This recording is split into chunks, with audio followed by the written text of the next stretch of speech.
Pondo para sa subsidiya sa kuryente kunin sa national budget, hindi sa consumer. Muyon ko ni Kois guys, sa atong neighboring countries akong gi-research kita ra ang nag-inusara nga privately owned nga distributor sa electricity. Haron masabtan ta na mo balik tagamay sa history. Pag 1973 naanapoy oil crisis. So nangandoy si Marcos Sr. nga magkabuhat ta og nuclear power plant dire. 1976 gisugda ng construction sa Bataan Nuclear Power Plant. 1984 nahuman ang construction. 1986 sa revolution naman to ni puli na si Cory Aquino. Tungtong ni Cory Aquino, prisko pa kay ni ang Bataan Nuclear Power Plant. Pero wa gyud ni gi-operate kay way labot nga siyempre kontrapartido na gituhuan ni nila nga perting daghanag korupsyon. Pag 1979 nahitabo tong disgrasya sa US nga nuclear power plant nga nangahadlok ang mga tao. After ato sa disgrasya kay gi-check ang Bataan Nuclear Power Plant na 4,000 kabog nakitaan nga palyado sa pagbuhat sa nuclear power plant. Na nga wa gyud na gipasiga ang power plant. Since di lang gyud sikreto ang mga corruption atong Marcos Sr. sa una, pailabot sa corruption kanang $2 billion nga gigasto sa power plant. Pag 2007 pa na naimpas.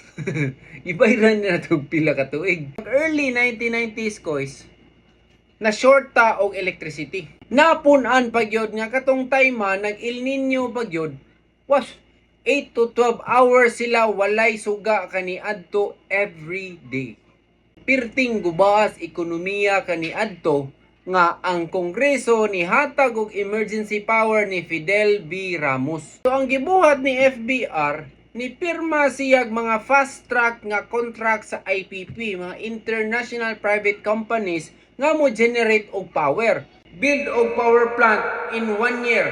Ang Pinas mubayad nimo og 100% full capacity bisag 25 to 50% ra mo magamit nimo. Itong time perting lubunga sa Pinas daghan kay factory nga mga nangsira kay wala gi power. Mirma og IPP para lang gyud nga mabalik sa normal ang power distribution. Ibansagan kaniadto si FBR og hero kay lima ka na ikaw mo pabalik sa kuryente. Kita magalino mag brown out lang og 2 ka oras inig ka on sa suga ang mga bata. Yay! Di ba? Hero. Pero diri na ang syakoy. Sa kana nga projects nang hulam na sa tagkwarta. And ang pagbayad ana dolyares na tanan. Pag 1997 Asian financial crisis, no? Ni crash ang piso. Ang ato ang utang perting ng dakua. Nagsigi pagitag bayad og 100% capacity sa planta bisag dili 100% ang atong gigamit. Pag 2001 ang atong utang naabot og $16 billion, hapit usa ka trillion guys. Dito na presidente si Gloria Macapagal Arroyo. Makaguba man gyud like guba gyud itong nasod ba. Gipasar ni nilang ipiralo.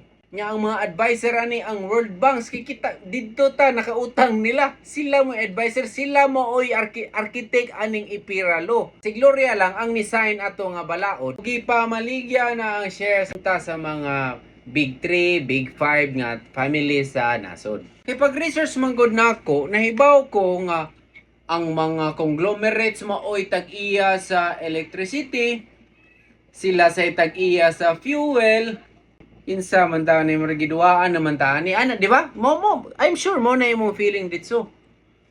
So mo na nga nangita jud ko sa history unsa jud nganong nahatag ni nila, and nakasabot ko nga kinahanglan sa gyud sa katong time ihatag gyud nila. Ang ako na lang gusto karon when ni mabalik sa gobyerno, mo na nindot nga goal. And how ironic it is nga ang nabansagan og savior maoy nakapabungkag cause aning ipiralo nga gihatag na sa gobyerno sa private companies. Pero again, kung imo sang buton-naon kung nalan sa kayo nahuna, kinsa may saktong buot nga ganahan og Asian financial crisis. Nahuna karon nga kanang mga panghitabo di na mabalik. Mao na ni karon, mao na history nganong napunta na sa private companies. Ang akong problema kay unta trabaho maning Auntie Claire. Oy, Ginoo. Auntie Claire, ang QR code naa sa comment section ha. Palihog ko, bahini ko. Narabay mga gagmayng utok mo comment ha. Laban di kas mga oligarko dol. Pisot! Imong mama, Blue! Agin mo comment, tubingon mo yun ni. Kaila pa kag tubing? Ha? Ibalik ang tubing! Ibalik ang tubing! Oh, wala sila kailana. Ako ning gisibya kaninyo kay mutay up na ni siya sa 4-piece. Kaninyong giatngan at ngan. Nag-research ko, ang 4-piece di ay sa electricity wise nga subsidy muamo trata nila og 0.01 per kilowatt. Pasabot kung ni-consume kag 200 kilowatt hour every month, muamo tra kag 2 pesos para 4 piece. Na magoy daghan nga maratol dayon sa mga headline kay kani pod laging mga headline grabe sa kay clickbait. No. However, makakita tuod kog mga post nga grabe kig ambak no katong from 8,000 to 15,000. Pero dugay naman ang issue anang mga sa kana nga mga distributor nga mukalit lag ambak. I'm sure tungod gini ani atong frustration atong gasolina, excise tax, wag gyud wag gyud gikuha ng excise tax, wag gyud gipaupsi. Wag gyud ang tangas mga animal. Balita pa jud nga 4-piece na ay inani. Timing pa jud ting saka sa presyo sa kuryente kay lagi ang diesel atong kanato for the past 2 months ning saka ra ba gingnan na ba tamudaan na timing pa jud nga na sa ning issue nga ni moambak lang kalit ang bill. Akong gusto nga message ani ko is kay take a deep breath, ha? Pananglitan 500 kilowatt hour ang imuhang consumption per month. So 5 pesos. Now kung masakitan ka sa 5 pesos, sayop ka diha nga part pero sakto ka. Ang neighboring countries grabe og subsidy para silang constituents. Katunga ang i-shoulder sa government para sa tanan nilang constituents. Diha ka dapat maglagot. If ever lagot pa kay ka sa 2 to 5 pesos per month nga atong ihatag para kanila, diri ka masyakoy. Kibaw ba ka nga dugay na ka nagbayad og universal charge? Ang atuang gibayaran every month ani is 0.25 to 0.30 per kilowatt hour. Pasabot kung 200 imong consumption, nagbayad ka dugay na kaayo og 56 pesos per month. Mao na nga i-divert ang imuhang energy. Diba ka, asa na gibayad ni mong 56? Nay upat ka component sa universal charge, environmental fund. Kanang mga kurinti nga moadto sa watersheds para pagprotekta nato sa atong hydro power plants, sa atong mga watersheds, sa atong mga dam, missionary electrification katong mga off-grid nga island ba nga layo kayo, mahal king kuryente didto, nagsubsidize sa taana. Ang ikatulo, ang utang sa napukor kaniadto nagbayad gyapon taana. Upat katong utang nato sa World Bank nga gikan atong mga IPP contracts. Dugay na kitang kabayad ana. Okay na ka. Divert na ta sa ato ang negative energy ha. Ano ang tanang benepisyo nga makuha nila kois? Number 1 is 750 pesos sa health grant. Unya rice subsidy 600 pesos. Sa education course up to 3 child ra ang ilahang masud sa beneficiary.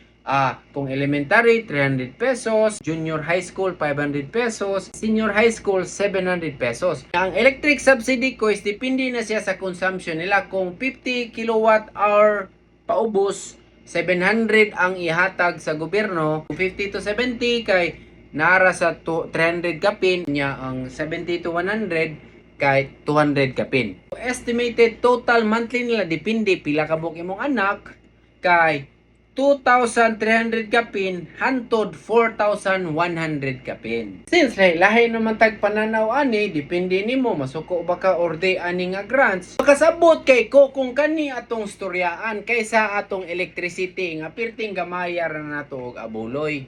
No? Pila ra man ng 2 pesos good. Pila ra man muhatag mangitag 10 pesos sa mga parking. Kani dapat ang inyong pukusan dili ra ang electricity. Kung pangutanon ko nimo karon kung asa na nato ilabay ang ato ang enerhiya. Una kay nganong ang neighboring countries nganong kita ra may gaantos, nganong kita ra may way subsidy. Number 2, kay bawo na ta nganong watay subsidy kay privately owned man. Therefore, ang atong focus is kinsay leader kanus ana mabalik sa gobyerno ang kana nga power. No? And dapat anda mang gobyerno nga magpadagan ana kay base niya mabariha gyapon atong sa una nga masyakoy ibaligya na po nato balik sa private company. Mao bitaw to si Ramon ang sige, palitan lang ni balik, wa may problema. Ang pangutana, capable ba ang atong gobyerno mo padagan anang mga negosyo ha? Kaya ang corruption pa lang dasos Ginoo. Nalipay ko ng style nila nga automatic deduction na no kung appeal ka sa DSWD. Basically, nag-usang DSWD og ang concessionaires og database kay para ma-deduct ditso.